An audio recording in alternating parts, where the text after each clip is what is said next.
There comes a moment in your life when you get tired. Not tired in your bones, but tired in your soul. Not tired from the weight you carry, but from the hands that keep adding bricks to it. Not tired from the storms life brings, but from the storms people carry inside them and pour out onto you. This is for the ones who never made a scene when they left. For the ones who didn't slam doors or break plates, who didn't yell, "Watch me go." They just did. Quietly, softly. No drama, no rejection, just distance. Sometimes the bravest move you'll ever make is the quietest. You don't always need to prove a point. You don't always need to write the last text. You don't always need to craft a speech that explains every scar. Sometimes you just slip out the back door of someone else's chaos and never look back. When someone shows you who they are, believe them the first time.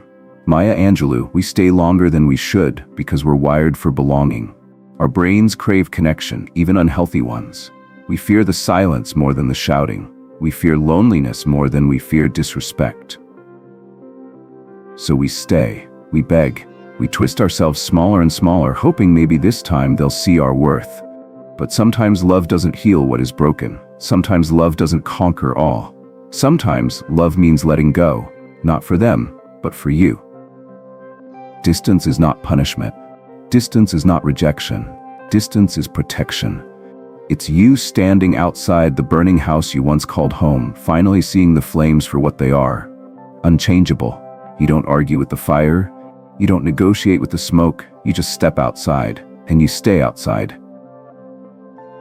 Picture your life like a house. Each room is your peace, your sanity, your dreams, your softness.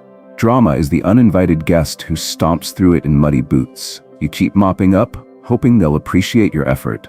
They never do. The real power is in locking the door, pulling the shades, letting them knock while you pour yourself tea in the quiet. They'll say you're cold. Let them. They'll say you've changed. Let them. They'll say you're selfish. Let them. They'll tell a story about you to anyone who will listen. Let them. Your job is not to correct the story they tell. Your job is to protect the story you live. Don't explain. Your friends do not need it, and your enemies won't believe it anyway. Elbert Hubbard. Some people only know how to feel close when chaos is close too. They poke your wounds just to hear you roar. They light fires just to watch you run. They turn your peace into a battleground so they can feel alive. Don't fight them. Don't roar back. Don't prove you're right. Smile. Step back. Stay soft, but stay gone. Psychologists say drama keeps your nervous system in fight or flight mode. It robs you of sleep, clutters your mind, makes your heart race for reasons that aren't yours to fix. Distance is your medicine.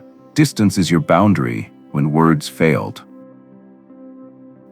Distance is your nervous system whispering, "I can breathe again."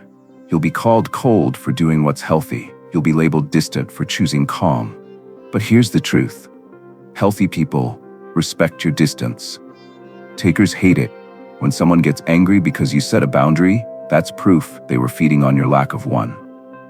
Maybe it's the coworker who gossips every lunch break. You tried to help, to fix, to stay neutral. They twisted your kindness into weakness. So you stop. You do your job. You stay polite but firm. They call you distant. Good. Watch your peace return to your break room. No drama, no rejection, just distance. Maybe it's the friend who vanishes when you need them, but shows up when they need you. The one who drains you dry and calls it loyalty.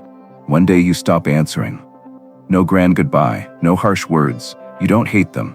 You just choose not to be drained anymore. Distance doesn't need permission. It doesn't need a press release or a long announcement on social media.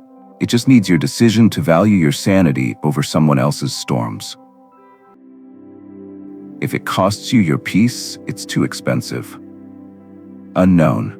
Not everyone deserves your explanation. Sometimes we write paragraphs they never read. We replay conversations that will never change their minds. People hear what they want to hear. They see what they want to see. Let them. Silence is your final answer to people who refuse to understand. Families make this the hardest.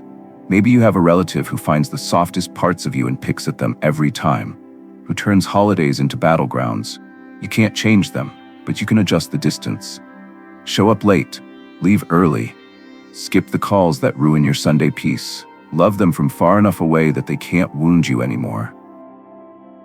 It's not hate, it's self-love. Sometimes distance feels lonely. You sit with the quiet and wonder if you did the right thing. You remember the laughter, the good moments, the history. One good moment can't erase a pattern that keeps you small.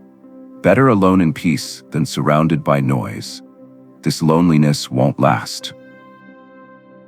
Your brain has been trained to crave the drama it once survived on. But the longer you sit in the calm, the more you realize. This silence is fertile ground. This distance is space for something better to grow. Sometimes you have to accept that certain things will never go back to how they used to be. Some people will cross the gap to reach you. Those are your people. They don't resent your boundaries. They respect them. They don't feed off your chaos. They bring you calm. They don't test your silence. They sit in it with you. Others will shout your name into the void, hoping you'll come back to the noise. Don't answer the echo. Stay where the peace lives. One day you'll look around your life, your quiet mornings, your soft evenings, your uncluttered mind, and you'll wonder how you ever survived that old noise. You'll thank the version of you who slipped out the back door, who stopped arguing with the fire, who chose to stand alone rather than stand in flames. You teach people how to treat you by what you allow, what you stop, and what you reinforce. Tony Gaskins. Distance is not rejection. It's redirection. Redirection back to yourself. Back to the dreams you buried under someone else's chaos. Back to the creativity that never bloomed because you were too busy mopping up someone's muddy footprints. Back to the calm you forgot was yours by birthright. One day, new people will find you. People who love you without the storms, who never make your silence feel like punishment but like sanctuary, who don't need your drama to feel close to you. And the day came when the risk to remain tight in a bud was more painful than the risk it took to blossom. Anais Nin. So blossom in your silence, in your distance, in your freedom. When the storms knock, don't invite them in. Pull the shades, light a candle, play soft music. Let the rain hit the windows while you sit dry inside. No drama, no rejection, just distance. And a life so calm, even your old chaos stands outside, shivering in the cold, wondering how it ever lived inside your walls. If you're listening to this today, let this be your permission slip, your reminder, your proof that you're not cold for stepping back. You're not cruel for choosing your calm over their confusion. Let them misunderstand you. Peace doesn't need a defense lawyer. Distance doesn't need a round of applause. Your calm doesn't need a chorus of approval. It needs one thing only, you. Choosing you, again and again and again. So when they call you distant, wear it like armor. When they say you've changed, nod your head, you did. You learned that silence is strength, that distance is dignity, that sometimes the strongest thing you can do is nothing at all. No drama, no rejection, just distance, and the echo of your own soft soul, finally at home in its own quiet company. So when the storms come again, and they will, remember, you are no longer a home for thunder that doesn't belong to you. You are the calm after the storm. You are the distance that saved you. You are the proof that sometimes walking away quietly is the loudest thing you'll ever do.